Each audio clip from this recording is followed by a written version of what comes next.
Hello friend, this is प्रीति। आज की video में मैथमेटिक्स के बारे में पढ़ने वाले हैं जो BCS 012 BCA का फर्स्ट सेमेस्टर का एक सब्जेक्ट है, ब्लॉक 1 और यूनिट 4। ठीक है, यूनिट 3 हम इससे पहले के वीडियोस में डिस्कस कर चुके हैं।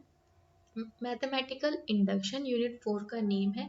इसके अंदर हम पढ़ेंगे the principle of mathematical induction. क्या होता है मैथमेटिकल इंडक्शन? देखो, जैसे कि अगर हमें अब मैथमेटिक्स में कई चीज़ें सॉल्व करने के लिए हमारे पास काफ़ी सारे फॉर्मूलाज, कई सारी स्टेटमेंट्स होती हैं। ठीक है, तो उसमें से कुछ स्टेटमेंट हैं जो यहाँ पर हमें पूछे जाते हैं कि हम उनको प्रूव करके दिखाएं। जैसे कि अगर मेरे को कोई कहता है कि 1 से लेके 50 तक की जो भी नेचुरल नंबर्स होते हैं उनका एडिशन करके दिखाओ।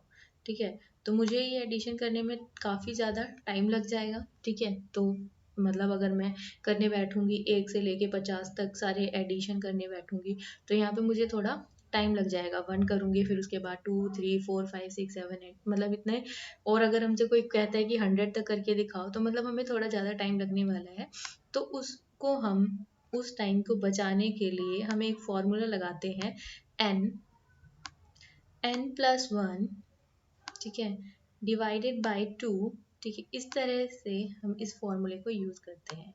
n+1 यहाँ पे 1 है और डिवाइडेड बाय 2। ठीक है, तो जब हम इसको इससे सॉल्व करेंगे, मतलब n की वैल्यू अगर कोई बोलता है हमसे कि 50 तक की एडिशन करके दिखाओ, तो हम क्या करेंगे, इसके अंदर इन वैल्यूज को रखेंगे और उसको सॉल्व कर देंगे। जैसे n की जगह पे हम 50 रखेंगे, फिर 50+1 और डिवाइडेड बाय 2।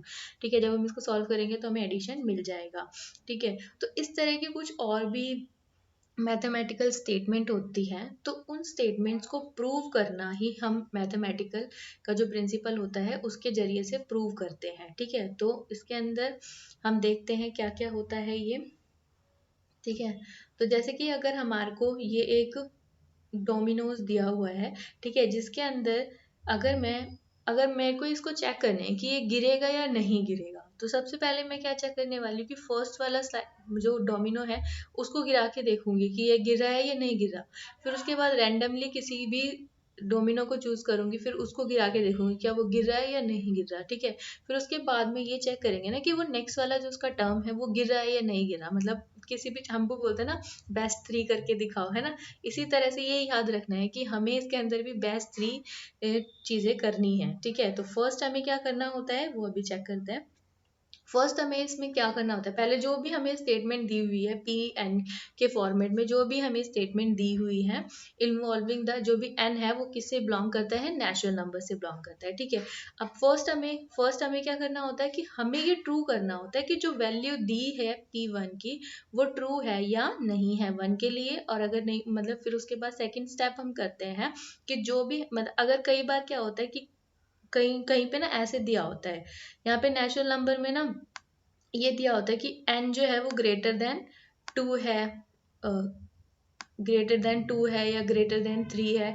मतलब इस तरह से हमें दिया होता है, तो वहां पर हम 1 तो पुट नहीं कर सकते ना n की वैल्यू, तो वहां पे हमें इस तरह से सॉल्व करना होता है। तो यहाँ पे हमें ये ध्यान रखना है, पहले हम ये चेक करेंगे, उसके बाद में जो भी हमारी जो स्टेटमेंट है उसके अंदर n की वैल्यू हम k के फॉर्मेट में रखेंगे। वहां पे सिर्फ हमें अज्यूम करना है कि जो पी के है वो ट्रू होगा। ठीक है, फिर उसके बाद हम थर्ड स्टेप करते हैं इसके अंदर pk+1 के लिए। ठीक है, जहां पर भी हमारे पास k था तो वहां पे हम पुट करते हैं pk+1। ठीक है, तो इस तरह से हम इसको सॉल्व करते हैं। फिर जब ये तीनों स्टेटमेंट हमारी सॉल्व हो जाती हैं तो हम कहते हैं कि ये जो स्टेटमेंट है वो सारे नेचुरल नंबर्स के लिए ट्रू होने वाली है, मतलब हमारा पूरा डोमिनोज गिरने वाला है। ठीक है, अब इसके अंदर लेट्स कुछ क्वेश्चंस हैं, जैसे कि अगर मेरे को पहले तो ये पुट करना आना चाहिए कि भाई मैं पी की वैल्यू किस तरह से सॉल्व करूं। अगर मेरे को कोई बोलता है P n is a statement, एक स्टेटमेंट है जिसके अंदर ये जो वैल्यू है, मतलब इस तरह से स्टेटमेंट दी हुई है n+1 फिर n+2, तो यहाँ पर ये जो है वो 12 से डिविजिबल है। ठीक है, 12 से डिविजिबल है। तो हमें ये स्टेटमेंट प्रूव करनी है, बताना है किसके लिए ट्रू है किसके लिए फॉल्स है। तो अगर मैं p की वैल्यू 3 रखती हूँ और इसको सॉल्व करती हूँ तो हमारे पास आएगा 3 3 + 1 3 + 2 तो ये 4 हो जाएगा और यहाँ पे हो जाएगा 5। तो ये करने के बाद हमारे पास आएगा 60 मल्टीप्लाई करने के बाद। ठीक है, तो ये जो 60 है भाई वो 12 से डिविजिबल है। फिर इसी तरह से हम क्या करने वाले हैं, 4 के लिए करेंगे। 4 को करेंगे तो जब ये पूरा हम सॉल्व कर लेंगे तो यहाँ पर आएगा 120। तो 120 भी 12 से डिविजिबल है। फिर हम करने वाले हैं P5 के लिए, जो हमारा P5 है। ठीक है, P5 जो है क्या वो डिविजिबल है या नहीं। अब यहाँ पर हम क्या करेंगे, जो भी हमारा n था उसकी जगह पे हम 5 रखेंगे। तो ये जब सॉल्व करेंगे तो यहाँ पर आएगा 210 और ये जो है 12 से डिविजिबल नहीं है। तो हमारे पास दो तो स्टेटमेंट आई जो ट्रू है P3 और P4 क्योंकि वो 12 से डिविजिबल है, और जो P5 है वो 12 से डिविजिबल नहीं है। तो ये क्वेश्चन हमारा कुछ इस तरह से था कि हम किसी स्टेटमेंट को किस तरह से सॉल्व करते हैं। ठीक है, अब हम आगे चलते हैं। अब यहाँ पे हमें एक क्वेश्चन दिया हुआ है, use the principle of mathematical induction to prove that. हमें ये प्रूव करना है for every natural number n।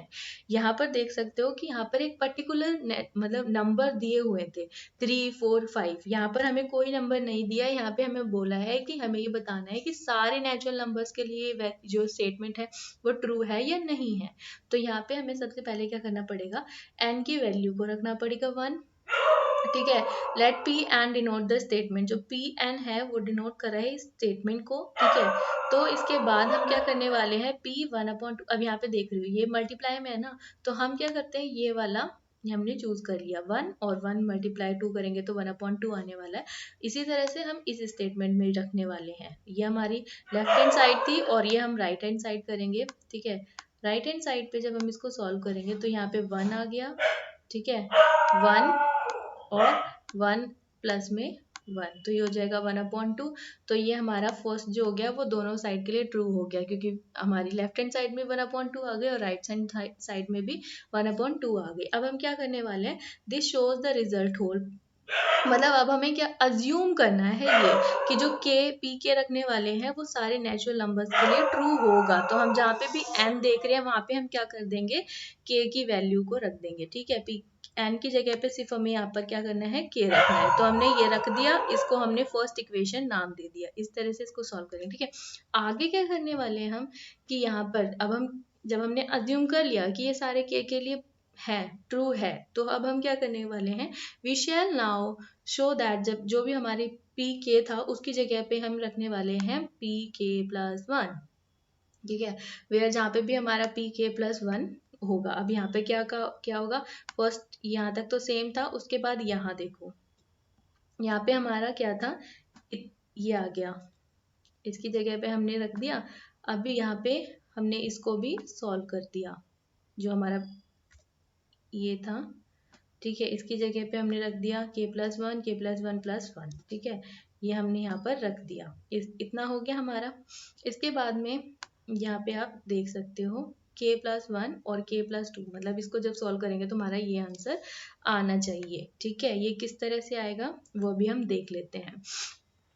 ठीक है, अब इस जो हमने ये बनाया है ना, ये ट्रू हो रहा है या नहीं। अब हमें इसको सॉल्व करना पड़ेगा कि हमने यहाँ पर जो k की वैल्यू को अज्यूम करके रखा था k+1 के लिए, हम उसके उसके बिहाफ पे उसको सॉल्व करेंगे। ठीक है, तो यहाँ तक जो है हमारी वैल्यू सेम रहने वाली है। ठीक है, ये जो है इतना हमारा सेम था।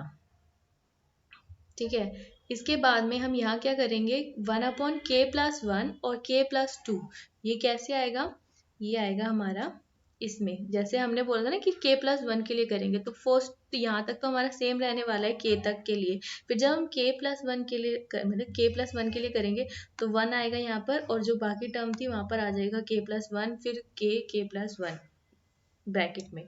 ठीक है, तो यहाँ तक हमने कर लिया है इसको।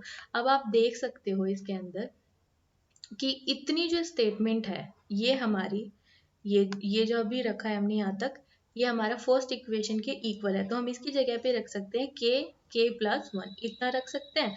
तो वो हमने यहाँ पर रख दिया है, और जो बाकी हमारा नेक्स्ट बच गया वो हमने यहाँ से ले लिया। ठीक है, ये समझ में आया। यहाँ तक जो था ये हमारी जो पिछली इक्वेशन थी जो हमने के की वैल्यू रखकर पुट की थी ना पी के, तो वहां तक हमारा ये सेम था, तो उसकी वजह से हमने यहाँ इसकी वैल्यू ये रख दी है। ठीक है, इक्वल्स टू लिखा हुआ था ना कि इतना तक तो हमें पता है कि ये जो इतना है इसकी वैल्यू हम ये रख सकते हैं। ठीक है, ये हमने रख दी। और जो नेक्स्ट हमारा स्टेप बचा k+1 वाला, वो हमने सेम एज इट इज यहाँ पर रख दिया। ठीक है, उसके बाद में हम इसको सॉल्व करेंगे। तो जब हम इसको सॉल्व करेंगे तो हम ये देख सकते हैं यहाँ पर, ये पहले हम इसका एलसीएम लेंगे और उसके बाद सॉल्व करेंगे। तो यहाँ पर हमारे पास आ जाएगा k+1 और k+2। ठीक है, और यहाँ पे इसको भी ऊपर से सॉल्व कर देंगे। तो यहाँ पर क्या है k+1, पहले हम इन सब का एलसीएम लेके इसको सॉल्व करेंगे तो हमारी वैल्यू k+1 और k+2 नीचे आएगा, और बाकी जो है वो k+2 और +1 ये यहाँ तक आ जाएगा। ठीक है, इसके बाद हम क्या करने वाले हैं, k को इसके 1 से मल्टीप्लाई करेंगे तो k² हो जाएगा, इसको इससे मल्टीप्लाई करेंगे 2k हो जाएगा +1। यहाँ तक हमारे को समझ में आ गया। इसके बाद में हम क्या करेंगे, अब इसमें देखो, अब यहाँ पे हम परफेक्ट रूट बनाएंगे। अब यहाँ पे आप देख सकते हो जब इसका रूट बनाएंगे तो यहाँ पे आ जाएगा k+1 का होल स्क्वायर। ठीक है, इसको हम सॉल्व करेंगे तो हमारे को यही मिलेगी इक्वेशन। ठीक है, सॉल्व करके देख लो, यही होता है ना, k+1 का होल स्क्वायर जब हम सॉल्व करेंगे तो हमें पता है ना a+b का होल स्क्वायर क्या होता है, a² + 2ab प्लस में जो भी हमारा b² होता है वो आता है। एक मिनट, यहाँ पे आएगा k² प्लस में 2k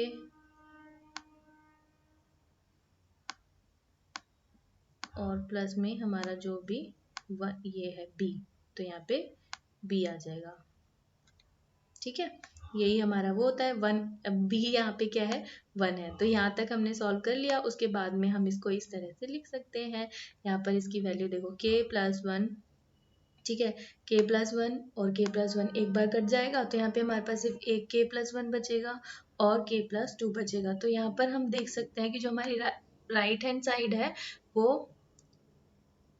सॉल्व हो चुकी है। ठीक है, और वो 1 के मतलब ये जो हमारी ये था, इसको हमने सॉल्व किया था ना यहाँ तक, और उसके बाद जब हम इसको सॉल्व कर चुके थे तो ये हमारी वैल्यू आई थी, और इसको जब हमने सॉल्व किया तो ये वैल्यू हमारी ये आई थी, सेम हो गई हैं दोनों। तो जब ये सेम हो जाती है तो हम ये लाइन लिखना ना भूलें पेपर में, इसकी वजह से हमारा एक नंबर कट जाता है अगर हम ये नहीं लिख कर आते हैं। तो this shows that result hold for n equals to k+1, therefore the truth of pk implies the truth of pk+1. The two step required for the proof by mathematical induction have been completed. ठीक है, और ये सब कितने भी natural numbers के लिए जो स्टेटमेंट है वो ट्रू है, बस हमें ये बताना होता है। अब यहाँ पे क्वेश्चन दिया हुआ है, आप इस क्वेश्चन को ट्राई करके देख सकते हैं। ठीक है, और आप इसका आंसर बता सकते हैं। आई होप कि आपको वीडियो अच्छा लगा होगा। वीडियो अच्छा लगे तो वीडियो को लाइक करें, शेयर करें, कमेंट करें। अगर आपका कोई सजेशन या फिर आपकी कोई क्वेरी है तो चैनल को सब्सक्राइब करें। Thank you for watching.